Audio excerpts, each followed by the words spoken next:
L'endométriose pendant la ménopause. Il est très fréquent que les symptômes de l'endométriose disparaissent avec l'arrivée de la ménopause. Cependant, il existe également de nombreux cas où cela ne se produit pas, voire même où l'endométriose s'aggrave. La ménopause n'implique pas toujours l'interruption de l'endométriose. Tandis que chez certaines femmes, cette condition disparaît, chez d'autres, elle persiste et a tendance à se compliquer. Chaque cas évolue de façon unique. Une attention médicale personnalisée est donc nécessaire pour gérer la situation. L'endométriose consiste en la présence de tissu endométrial en dehors de la cavité de l'utérus, où il se trouve habituellement. Elle est considérée comme une maladie chronique, car elle est douloureuse et qu'elle persiste dans le temps. Dans cet article, nous détaillons davantage ses symptômes et traitements possibles. Qu'est-ce que l'endométriose? À chaque cycle menstruel, l'endomètre, ou tissu endométrial, s'épaissit et saigne. En cas d'endométriose, certains tissus similaires se comportent comme s'il était l'endomètre. Toutefois, ils n'ont aucun moyen de sortir du corps. Ce qui se passe dans ces cas-là, c'est que ces tissus restent piégés. Par conséquent, ils finissent par s'irriter, forment des tissus fibreux et mènent les tissus et organes de la région pelvienne à se coller entre eux. En conséquence, l'inflammation et la douleur augmentent. Cette maladie affecte particulièrement les ovaires, le tissu pelvien et les trompes de Fallope. Parfois, elle impacte également les ligaments et la surface péritonéale, ainsi que les intestins et la vessie. Souvent, les symptômes de la maladie disparaissent avec la ménopause.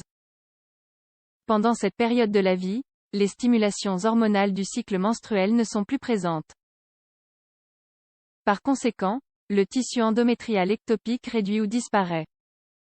En revanche, si la femme est sous traitement d'hormones de substitution, les symptômes peuvent survenir à nouveau. Endométriose et ménopause. En arrivant à un certain âge, autour des 50 ans, l'organisme des femmes cesse de produire des œstrogènes, hormones liées au développement de l'endométriose. Le changement hormonal entraîne donc la disparition des symptômes de cette maladie. Néanmoins, il existe de nombreux cas où cette condition ne disparaît pas avec l'arrivée de la ménopause. Si c'est le cas, la femme peut encore subir des petites pertes de sang, des fibromes peuvent se former dans les ovaires, dans les trompes de Fallope, etc. En effet, il se peut que l'endométriose se complique davantage avec l'arrivée de la ménopause. Il s'agit de situations qui ne s'apaisent pas avec des médicaments et dont les symptômes sont de plus en plus graves. En général, il est possible d'opter pour une intervention chirurgicale. Endométriose et ménopause, traitement possible. L'endométriose peut se traiter avec des hormones ou bien par voie chirurgicale. Cela dépendra de la localisation spécifique du tissu endométrial. Si l'objectif est de réduire la douleur, le traitement pharmacologique est le traitement le plus fréquemment conseillé. Lorsque la maladie persiste pendant la ménopause, elle doit être traitée avec beaucoup de soins. Le recours à l'hormonothérapie substitutive peut, à ce stade de la vie d'une femme, entraîner davantage de douleurs dans la région pelvienne, ou des saignements. Il est donc fondamental d'examiner les avantages et les inconvénients de ces options thérapeutiques au moment de la consultation gynécologique. En cas d'endométriose étendue, le plus judicieux est l'intervention chirurgicale. Les techniques les plus couramment utilisées sont les suivantes. Laparoscopie, qui vise à retirer les cicatrisations ou brûler le tissu endommagé, sans enlever le tissu sain. Laparotomie, une chirurgie majeure au cours de laquelle on retire l'endomètre entier.